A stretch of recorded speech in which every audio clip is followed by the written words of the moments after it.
So now we take some more examples, much more recent and in a very different format. Basically, we look at two charts. The first chart is when it was posted, when we were looking at it as a breakout, and what happened after. So it is more like a before and after chart in a single frame. So it becomes easier to visualize how things go. So we'll again take the example which we've covered before, but now we try to see the example on the shorter term time scale. So this is a chart for WONDERLA. So this is where the symmetrical triangle breakout was happening. So the breakout is clearly done. So that is where we initially take the first bet, and then a much bigger breakout about 260.65, which would have been a big cup and handle breakout on the longer term time scale. Now what happens, you've got an entry here, so classical triangle breakout, then it breaks out about 260 is an expectation and it does well. So this is the before chart and this is the after one. So if you see the breakout, on the day of the breakout the volumes are huge, the volumes continue and the stock goes up from 240 to 370, eventually to 440. So how do you track it? You've looked at the breakout, caught it exactly right, and then you are looking at the further breakout where you add or you continue to ride. So in this case, you got your entry at 240s, added more at 265 and rode the whole move. The next chart is NELCO, a classical symmetrical triangle here. Can you see multiple bottoms on the lower end? And every time it is a higher bottom. Then there are three tops, nice contraction of range. And by end of it, the range is so small, it is only 10-20 points. So eventually this has to blow up on either side. What happens to the stock? So this is where the first day the breakout takes place. We catch it on the same day. The volumes on that day are higher and it continues to inch up higher for the next 3-4 sessions. Breaks out about the 700 mark, good volumes over the next 3 sessions. Over the next 8 to 10 sessions, the stock went up from 700 to 940. So that's a good 30% move in less than 10 sessions, right? Classical triangle breakout. Now, if you were to calculate the same way, this is a chart pattern for maybe 2 months and your targets got done in less than 30% of the time. Now, all these examples are basically which we have traded. So it's not something which is say curve fitted or hindsight. These are actual ones which we've traded, we've shared. So it gives you an example of a real lifetime thing, not something which we go back purely on hindsight. Even the previous examples which we've looked at, those are older examples from the places which we've traded, from the stocks which we've traded. These are the extreme recent ones. These are the ones of 2022 roughly. Another example, Savita Oil, a very similar chart formation. Out here you could call it a sloping cup and handle or you could classically call it a simple triangle, wherein can you see the range keeps on contracting? Every time lower tops, higher bottoms, and the range keeps contracting. Then the breakout happens. Now in this case, what would be the target? The target would be the size of the triangle roughly. So 950 so to 1200, 1250, you would expect a 300 pointer. The stock went from 1200 to 1600, 1700 in quick time. When I say quick time, it is less than 2 months. So again, a 30-40% move in quick time. The next example, a company called ASTRA Micro, a small cap company, almost same tops here, around that 280 to 290 mark. Volumes have increased even before the breakout. So good consolidation around the channel move. You could call it same tops for 3 times, almost the same bottoms for a few times. Gives a breakout, price and volumes, consolidates there, you don't get stopped out for some time, and then finally makes a move from 285, 300 to 366 and a little more after that. Again, you'll notice across all the chart patterns, you'll see chart pattern as well as volume confirmation on the breakout. Now, another example of a very shorter term pattern as well as a longer term pattern, multiple tops around that 65 mark for Jupiter Wagons, a very small company again. And there were a lot of volume bump ups before that also. Finally, the price breaks out above that 65, 68 mark. See the volume jump up. So we keep tracking and catching them on the initial breakout itself. So this would be a very small flag pattern breakout here where you caught it, add it on the way up on recent major resistances being crossed. The stock made a nice move from 68 to 78 and towards 90 in the short term. The next one, multiple tops out here for S-Chan. The initial channel breakout here at 120s. The next confirmation of a breakout at 150. the stock moved up a good 20% in no time. And also the fact that this also becomes a 52-week high or a multi-year high. So if you'll notice across the chart patterns, you'll see price, volume, price, volume. So that's a confirmation you're always looking out for. Now let us take this example of KRBL. From April to July, you could call this as a cup, this as a handle. On a longer term time frame also, you would call it a cup and handle. And before the breakout also, the volume started increasing. So that is a very strong sign. If you see a marginal increase, so the normal shares are 1 lakh and becomes 1.5, 2 lakhs before the breakout and closer to the resistance area. Then the breakout happens above that 270 mark, makes a move to 300, then eventually breaks out also into an all-time high, into a 52-week high or a 3-year high at 350. The stock goes up from 270 to 400 over the next 3-4 months. And you'll see that, notice that volumes were much more higher at the next breakout at 340, 350. So you caught it at 270, you got another opportunity at 350 and the trend continues. And see the volume change. Normally 15 lakh shares becomes 1.25 crores on the next leg of the breakout. Another example of a small chart called Everest Industries. The first breakout made the move to 750, did a retest, good base made at 500. A triangle formation out here gives a breakout, volumes increase, the stock goes up from 600 to 730 in no time. Then another example, very similar, triangle formation, good consolidation, Mayur Uniquoters, around that 400, 420 mark, gives a breakout, goes up from 420 to 480. Now these are very shorter term moves, but 20% is a very strong move when you are looking at a small cap, and the trends could continue. So for example, a WONDERLA went from initially 250s to 350 to 450. A KRBL went from 270 to 350 and then 420. So these are the kind of moves you can catch early with chart patterns as well as volume breakouts, and then you'll see a lot of things fall in place for those companies. Now example of a small cap as well as a large cap company, used to be a large cap company, BHEL, classical cup and handle, same tops around that 55 mark, gives a breakout, volumes have increased, goes up from 55 to 75 to 85 in less than no time. So that's a huge move. Then it also at 75, 78 becomes a multi-year high, and that is how you play it. So you've started off with this, then it continues into momentum, a good 50% jump up. This is a stock which is also in derivatives. So that is the kind of price action, volume action gives you an early indication.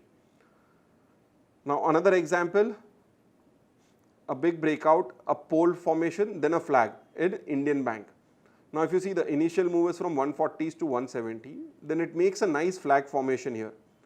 Now if you see the tight range is almost only 10, 15, 10, 12 points like we discussed in the example of what is a flag. And this is for roughly 3 weeks. Then it gives a breakout above that 185 mark. Then your first target gets done into terms of a flag, consolidates and then makes a huge move all the way to 300. So you've seen a lot of examples of the near term examples as well as older term examples, and suddenly you feel, wow, it all works, right? But the fact is, when you look at technicals or any sort of analysis, all you want to do is you want to be right 40 to 80% of the time. Because even at 40 to 60% of the time, you will end up making money if you use a risk reward of 1:2.5, 1:3, 1:5. So essentially, the best money is made in small caps if you can ride out bigger. The problem is people tend to trade for very small moves in small caps. But like you've seen in examples, there are move of 15, 20, 50, 100% and even multi-bagger moves in small caps. So what you want to do is, when you are right, you want to make a lot more, so that when you get stopped out on a 5 to 10% fall, it is digestible. So a 50% return on one of the stock can take care of 5 to 10 stop losses. So you don't need to be right as much if you are able to ride big when you are right. So always focus on getting right and making huge money when you are right, so that you don't need to worry about when you go wrong. So now let us take examples of what happens when you go wrong. Now, and that is where it is very important to keep your stop losses in place. There could be various ways you could keep a stop loss. The stop loss could be on the basis of simple price, say 8 to 10%, 5%, or it could be a 20-day moving average, which is a good stop loss to go with if you're a short-term trader, or a 50-day moving average. And if you're taking much larger moves, a Dow theory stop loss, which is the last swing low. You can use either of the stop losses, but you have to have a stop loss so that when you're out, when you lose money which is fine on a stop loss. But you also lose time, because when a stock stops you out, it could go sideways for a long period of time. So your money could be stuck, which could have gone into a fresh breakout going forward. So let us look at this example, and you'll see very classical structures also failing. So out here, this is a company called Ashiana Housing. Nice cup and handle formation, gives a breakout, good candle. Volumes were not as great as you would have liked it, but it's only in hindsight when you've already bought it. So you get stopped out at, say, the max stop loss would be on your last swing low. So you've entered at 175, you got out at 155. So this is the deepest stop loss I would like to take. So I don't like to take stop losses beyond the last swing low. The ideal stop loss is somewhere closer to the 20-day moving average, or a multiple of other things, which could be the last few days lows, etc. But the deepest stop loss which is to be taken is the last swing low on Dow theory, which is basically the last bottom being broken. So we've taken all the last swing lows being broken as a stop loss for ease of understanding. Now another chart example, classical breakout TCI, classical cup and handle, good tight consolidation, a flag also here, gives a breakout, flops out on the next day. So you get in at 800 odd levels and you get stopped out at 750. Then the stock can go sideways, and it is still sideways for the last few months. So more important part is stopping out, one, saves you from much larger losses, plus saves you from a lot of time loss. Now look at this example, Praj Industries, multiple tops around 430, volume is also up 3x, 5x. Sees the volume breakout, stays there for almost 4 or 5 sessions, does not see any follow-up. The worst case, you would have been stopped out at 380, which is the last swing low, or in between your 20-day, 50-day average, everything would have gone out. So what we've noticed in all the chart patterns which we trade in terms of stop losses, the last swing lows are generally not more than 20% away. And if it is more than 20% away, the risk reward is not great for you to participate. So the general stop losses do not go beyond 12-14% in the max case, in the worst case possibility. The ideal stop losses in most cases are between 4 to 10%. And when you are looking at an upside of 20, at least a 15 to 25%, you always have a 1:2.5 risk reward. So try to focus on that and your life will be easy in small caps. Another example, a company called Global Spirits. The stock was trying to break out, did not see, apart from a one-day volume action, not much. You got stopped out. So this was a case of where we were looking out for a confirmation, but still you could, if you would have already bought in, you would got stopped out. Now this example, Ajmera Realty, trying to break out on a shorter term time frame, no follow-up action, just a small volume tick, and then it went sideways. So many a times a stop loss could also happen because the stock has gone sideways for maybe, say you have a 3-month chart pattern formation, so your holding periods are 1 month. And say for the 1 month, the stock has not hit your target or your stop losses, you get time stopped out. So you shift out of that stock. So this was an example of that case. Another example of a triangle breakout, Technocraft India Limited. The stock saw a breakout, but volumes were not there as much as you wanted. Then what happened? The stock just went sideways. So the stock drifted 5 to 8% lower for the next few months. So many a times you may not get any follow-up move and the stock price does not fall. So it is not necessarily a failure. It has just gone sideways. You got in early without the volume confirmation. Another example, Newland Labs, trying to make that breakout move, good strong base made, but did not see any breakout in a strong way and collapsed from that point. So the reason you keep a stop loss is many a times you've preempted, did not see much volumes, you bought it. You go wrong, you should not lose. And there are classical formations also which can fail. So this is a stock which disappointed us in a big way. Sun TV, multiple tops around 530 to 550, almost 4 to 5 attempts, breaks out, goes to 565 and just flops out. So you got stopped out at 520, but the point is the expectation was the stock was a classical formation but did not do it. So another example, Colte Patil, multiple tops around 360, tried to break out, did not do so, and finally got stopped out. So what do we notice in all the misses and the failures also is, if you have your stop losses in place, either as at the last swing low or at the 20-day moving average, you can lose 4 to 14%.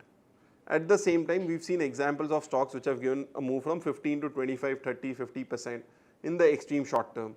In the long term, you've got multiple trends which have done multi-year moves. So essentially, to sum it up, your journey in terms of trading small caps is, we've learned why to invest into small caps, because that is where huge outperformance comes.